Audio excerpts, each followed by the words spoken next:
Bismillah ar-Rahman ar-Rahim, salam alaikum wa rahmatullahi wa barakatuh. Que la paix et la bénédiction soient sur notre prophète. Merci de me rejoindre dans cette vidéo une autre fois. Nous allons poursuivre notre série de cours qui concernait l'analyse en composantes principales. Donc aujourd'hui, on va voir en particulier c'est quoi une valeur propre en ACP et comment calculer et son objectif. Tout ça, on va clarifier ensemble et on va voir ensemble. Allons-y, attaquons la définition. Qu'est-ce que nous dit la définition? Les valeurs propres en ACP, c'est-à-dire analyse en composantes principales, sont des scalaires qui représentent la quantité de variance, autrement dit information, expliquée par chaque composante principale. Et composante principale, ça signifie les axes du plan factoriel.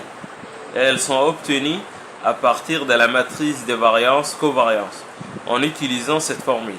Donc on va utiliser cette formule, c'est polynôme de la valeur propre, c'est-à-dire de l'escalaire, est égal au déterminant entre la matrice de variance covariance moins la matrice d'unité multipliée par l'escalaire. Voilà. Donc avec V qui est la matrice de variance covariance, IN qui est la matrice d'unité et lambda qui signifie l'escalaire. Donc c'est quoi l'objectif de la valeur propre? Les valeurs propres nous permettent de bien extraire les axes principaux qui sont propices à l'explication de données et comment la tendance varie. Donc en gros, ou bien en résumé, les valeurs propres ce sont des outils mathématiques. Mais on utilise dans les cas de l'ACP pour bien extraire les axes principaux. C'est-à-dire, je vous rappelle que l'ACP, elle, sa base est de réduire les dimensions qui expliquent les données en une dimension de deux axes. Donc, pour choisir les axes qui convient à bien traduire les données ou bien l'information des données, donc c'est la valeur propre qui va nous aider à bien extraire ces axes en question. Voilà son objectif. Donc maintenant on va voir les étapes. Étape 1, qu'est-ce qu'on va faire? On va reprendre la matrice de variance covariance qu'on a déjà calculée dans la vidéo précédente. Puis on va calculer la différence entre la matrice variance covariance et la matrice d'unité. Donc on va voir dans l'exemple c'est quoi la matrice d'unité. Donc on va répondre à calculer à cette opération V moins lambda de IN. On va calculer dans l'étape de ça. Puis étape 3, on va appliquer cette formule qui est P de lambda est égal déterminant entre matrice de variance covariance moins la multiplication entre les scalaires fois la matrice d'unité. Donc allons-y, attaquons l'exemple. Voilà notre exemple. Nous avons déjà vu, déjà lu le contexte. Je vous rappelle les tableaux. Nous travaillons sur un tableau des données qui est constitué de trois lignes. La première ligne, c'est la numérotation des individus ou bien le sujet statistique. La deuxième ligne, c'est la variable quantitative qui est maths, c'est-à-dire les différentes notes obtenues en maths par chaque individu. Et de la même chose, les différentes notes obtenues en anglais par les individus. Donc on va prendre ces tableaux et on va calculer son valeur propre. Donc qu'est-ce qu'on va utiliser comme outillage? On va utiliser la matrice de variance covariance qu'on a déjà calculée dans la vidéo précédente. Si vous voulez savoir comment j'ai obtenu ce résultat, il faut cliquer sur la vidéo qui précède cette vidéo et vous allez comprendre comment j'ai obtenu ce résultat. Donc on va reprendre ce résultat et on va appliquer la formule. Allons-y. Donc voilà, étape 1, reprendre la matrice de variance covariance. Donc reprendre signifie qu'on va recopier le résultat qu'on a déjà trouvé. Donc qu'est-ce qu'on va dire? On va dire V est égal à 11,38. Ici on va écrire 3,85. Là aussi 3,85. Ici on va écrire 7,26. Voilà, on a repris. Maintenant on va passer à l'étape 2. Donc maintenant, on va faire l'étape 2. Qu'est-ce qu'elle nous dit étape 2? Calculer la différence entre la matrice variance-covariance, c'est-à-dire cette matrice, et la matrice d'unité. Donc, qu'est-ce qu'on va faire? On va répondre à résoudre cette opération, c'est-à-dire V moins lambda de IN. Donc, qu'est-ce qu'on fait? On écrit chaque expression, c'est-à-dire V et IN, chaque expression, sa valeur numérique.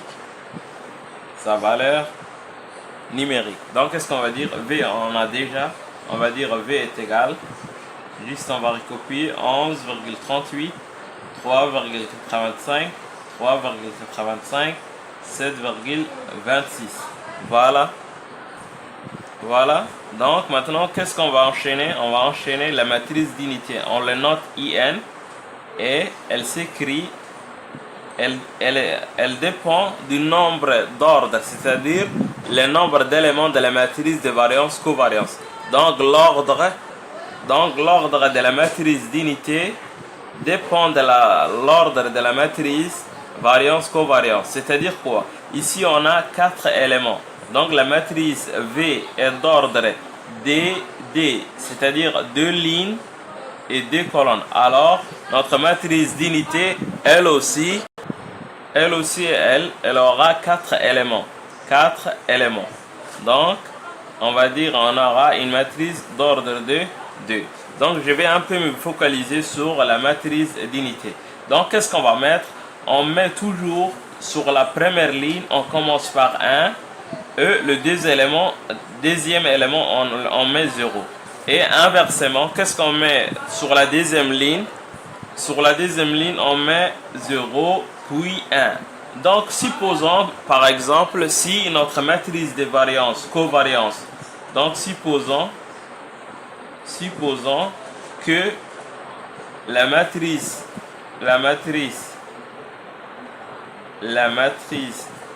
V, c'est-à-dire la matrice variance-covariance, était d'ordre 3. Si la matrice V était d'ordre 3, c'est-à-dire 3 lignes, 3 colonnes, alors notre matrice d'unité, elle va devenir combien? Elle va devenir 3 éléments, 3 lignes, 3 colonnes. Donc, comment on va remplir? On va dire 1. Toujours, on commence par 1. Et on met dans les 2 éléments qui suivent 0, 0. Donc, qu'est-ce qu'on comprend? On comprend que pour la première ligne, c'est le premier élément qui est 1, le reste, c'est 0. Maintenant, sur la deuxième ligne, qu'est-ce qu'on va faire? On va commencer par 0, mais dans le deuxième rubrique ou bien deuxième élément, qu'est-ce qu'on va mettre? 1. Et ce qui suit ça, on va dire 0. Et ce qui précède 1, on va le mettre 0. Ça, c'est la deuxième ligne. Donc maintenant, sur la troisième ligne, qu'est-ce qu'on va faire? On va commencer 0, 0 et 1. Donc, cela signifie quoi? Pour la matrice d'unité, on met sur la première ligne, on commence par 1. Sur la deuxième ligne, spécifiquement, la deuxième rang, on met 1. Et pour la troisième ligne, on met le troisième rang 1. Donc, ainsi de suite. Pour l'ordre 4, on va commencer 1. On va mettre dans les 3 autres cases 0. Ici, on va commencer par 0, 0, 1, 0. 0, 0, 0, 1. Donc, ça dépend de l'ordre de la matrice de variance-covariance. Donc, voilà un petit résumé sur la matrice d'unité. Donc, maintenant, on va faire notre opération. Allons-y. Donc, on est toujours dans l'étape 2. On va calculer V moins lambda de IN. Voilà notre V, voilà notre IN. Lambda, c'est un scalaire. Allons-y. Qu'est-ce qu'on va dire? On va faire comme l'expression. Donc, on va écrire cette matrice. On va dire 11,38, 3,85, 3,85, 7,26. Après, on va dire moins. On va écrire lambda, on va écrire cette matrice. On va dire 1, 0, 0, 1. Voilà. Donc, qu'est-ce qu'on va faire? On va commencer par les produits. Donc, on va réécrire cette expression. On va dire 11,38, 3,85, 3,85, 7,26, puis moins. Donc, comment on va faire le produit entre lambda et cette matrice d'unité? On va dire, lambda fois 1, c'est lambda. Lambda fois 0, c'est 0. Lambda fois 0, c'est 0. Lambda fois 1, c'est lambda.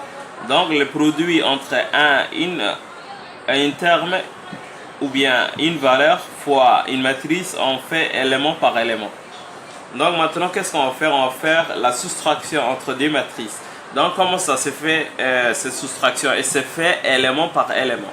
Donc le premier élément moins le premier élément. Deuxième élément moins deuxième élément. Troisième élément moins troisième élément. Quatrième élément moins quatrième élément. Donc qu'est-ce qu'on va écrire? On va écrire une matrice de cette forme-là. On va dire 11,38 moins lambda. Ici, on va dire 3,85 moins lambda. On va fermer le crochet. Ici, on va dire 3,85. Ici, c'est 0. Pardon. Ici, c'est 0. 3,85 moins 0. Ça, moins ça. Et en bas, on va dire 3,85 moins 0. Ça, moins ça. Et enfin, on va dire 7,26 moins lambda. Donc, ça va devenir comme ça. 7,6 moins lambda. Donc, qu'est-ce qu'on va trouver au final? On va trouver une matrice de cette forme-là. Donc, notre matrice va devenir 11,38 moins lambda. Ici, c'est pas 0, c'est 3,85. Crochet. En bas, c'est 3,85 tout court. Et on va dire 7,26 moins lambda. Donc, voilà notre matrice. Cette matrice, c'est quoi? C'est V moins lambda de IN. Donc voilà. Donc cette expression est égale à cette matrice. Une matrice qui contient comme valeur 11,38 moins lambda, 3,35, 3,35, 7,26 moins lambda. Donc maintenant on va passer à l'étape 3. Donc l'étape 3, qu'est-ce qu'elle nous disait? Étape 2. On nous a demandé de calculer V moins lambda IN. Étape 3, qu'est-ce qu'on va faire? On va résoudre la formule initiale, c'est-à-dire le polynôme de la valeur propre est égal à déterminant de cette expression. Donc cette expression, dans le déterminant, on a sa valeur numérique. Donc on va calculer le déterminant de ces matrices. Allons-y. Donc voilà la troisième étape. Qu'est-ce qu'on va faire? On va calculer le polynôme de la valeur propre qui est égal à déterminant de l'expression V moins lambda IN. Donc, or, on a déjà trouvé V moins lambda de IN qui est égal à cette matrice 11,38 moins lambda, 3,85, 3,85, 7,26 moins lambda. Donc maintenant, on va calculer le déterminant de cette expression. Autrement dit, le déterminant de cette matrice. Donc, qu'est-ce qu'on va dire? On va dire déterminant de V moins lambda de IN est égal, au lieu du crochet, pour dire déterminant, on va faire des barres, des lignes. On va tracer des lignes. Donc, ça va nous donner 11,38. Toujours les valeurs, on va garder telle qu'elle est. Ici, on va écrire 3,85, 3,85. Ici, en bas, on va écrire 7,26 moins lambda. Et on va pas fermer les crochets, mais on va tracer une barre pour dire qu'il s'agit d'un déterminant.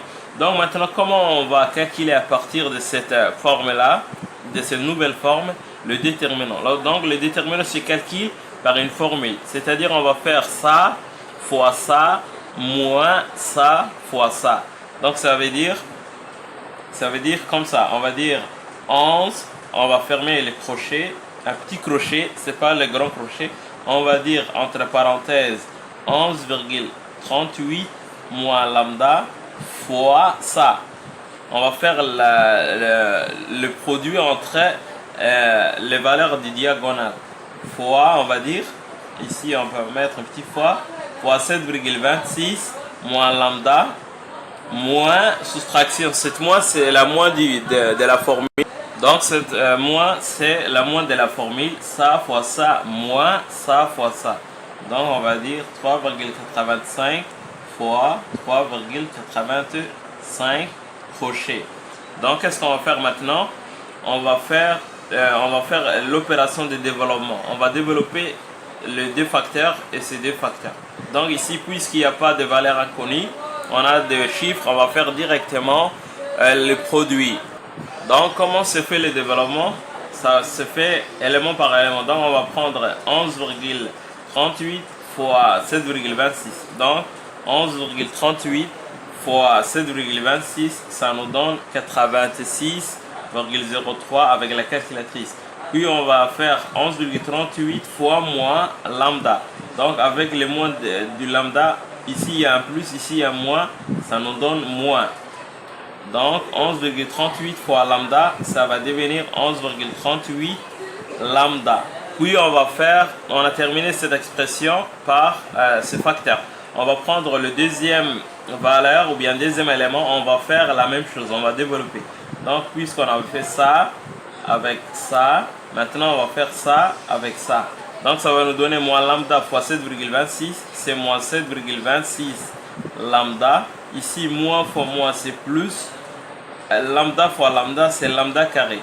Donc on ferme la parenthèse. Ça veut dire pour ce deux facteurs. Puis on va reprendre ces moins.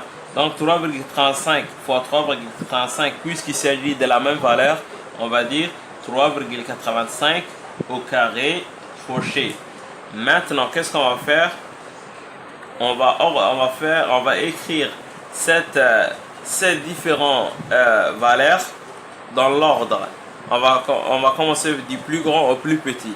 Donc ici, l'ordre le plus grand c'est lambda au carré. Donc on va dire lambda au carré moins 11,38 moins 7,26 lambda. Avec la calculatrice, ça nous donne moins 19,11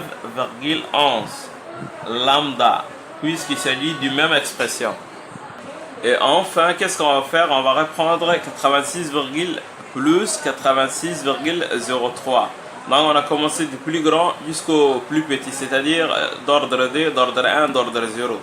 Lambda au carré moins 19,11 lambda plus 86,0. Ça c'est la première, les deux premiers facteurs.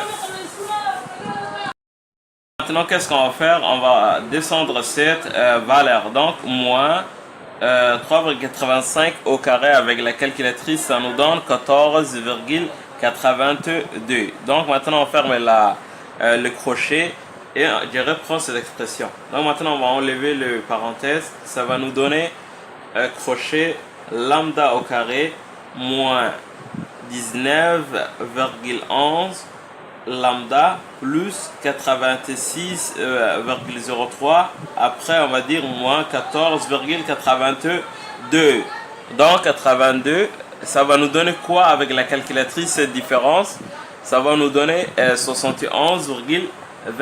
Donc on va remplacer, ça va nous donner lambda au carré moins 19,11 lambda. Ça moins ça devient 71,21. Donc finalement, on va dire donc finalement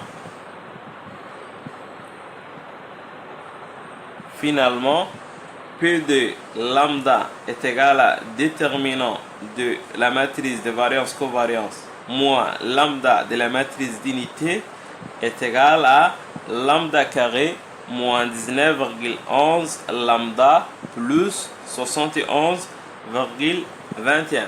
Donc ici on vient de trouver l'expression, mais on n'a pas encore trouvé les valeurs propres. Donc qu'est-ce qu'on va faire? On va faire ça. Donc allons-y. Donc maintenant on est arrivé à la quatrième partie, la quatrième partie plutôt. Pour trouver les valeurs propres, il suffit de résoudre P de lambda est égal lambda carré moins 19,11 lambda plus 71,21 égale 0. Donc on va résoudre cette expression. Donc qu'est-ce qu'on va dire? On va dire comme ça. Donc, puisqu'il s'agit d'un polynôme de second degré sous la forme f de x égale à x au carré plus bx plus c égale 0. Donc voilà, x, au lieu de x on a lambda au carré, au lieu de x normal, x carré on a lambda carré, x on a lambda, et ici c c'est 71,21. égale 0, c'est comme si on nous demandait de résoudre cette forme. Donc, qu'est-ce qu'on va dire? P de lambda égale 0 équivaut à dire cette expression lambda carré moins 19,11 lambda plus 71,21 égale 0. Donc, on va calculer ce qu'on appelle le discriminant qui est égal à b carré moins 4ac. Donc, ça, c'est une formule. Donc, ce discriminant est égal, P, c'est le deuxième élément, moins 19,11. Donc, on va dire moins 19,11 au carré, plus, c'est pas plus, moins plutôt 4, c'est la formule, fois A qui est égal à 1, fois C qui est égal à 71,21. Donc, delta est égal à moins 19,11 au carré. Avec la calculatrice, c'est 365,19, c'est l'expression, moins 4 fois 1 qui est égal à 4 fois 71,21 qui est égal à 284,84. Donc ça, c'est d'après la calculatrice. Maintenant, on va faire la différence entre ça avec ça. Avec la calculatrice, on obtient 80,35.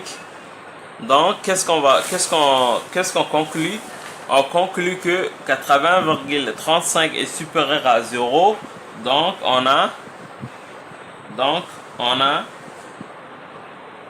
des solutions. Donc, la première solution, c'est lambda 1 qui est égal à moins b plus racine de discriminant sur 2a. Puis ici on a lambda d, deuxième valeur propre, moins b moins racine de discriminant sur 2a. Donc on va remplacer chaque expression par sa valeur. Moins b sur la formule c'est la moins de la formule. Avec le moins de cette expression, ça devient moins 19,11. Ici on a plus racine de ce résultat. Delta est égal à 80,35. 80,35 sur D fois A. C'est le 1 qui est devant le lambda carré. D fois 1. Donc ça va nous donner combien? Ici on va réécrire la même chose. On va dire moins, parenthèse, moins 19,11. Moins, au lieu de plus, ici on a moins discriminant de 80,35 sur D fois 1. Donc maintenant, on va réécrire lambda 1 est égal. Cette expression avec la calculatrice, ça va nous donner ça. Ça va nous donner 28,07 sur D fois 1 sur 2. Donc ça, cette fraction, elle est égale à 14,03. Et lambda 2, cette expression avec la calculatrice, ça nous donne 10,14 sur 2, puisqu'il s'agit d fois 1. Donc ça aussi, cette fraction est égale à 5,07. Donc voilà les valeurs finales. Donc qu'est-ce qu'on va conclure? On va conclure les valeurs propres sont lambda qui est égal à lambda 1, 14,03 et lambda d est égal à 5,07. Voilà le résultat du polynôme. Il nous a donné les deux valeurs propres associées à la matrice de variance-covariance. Enfin, merci pour votre attention. N'oubliez pas de liker la page et walhamdulillah rabbil alamin. À la prochaine pour une nouvelle notion.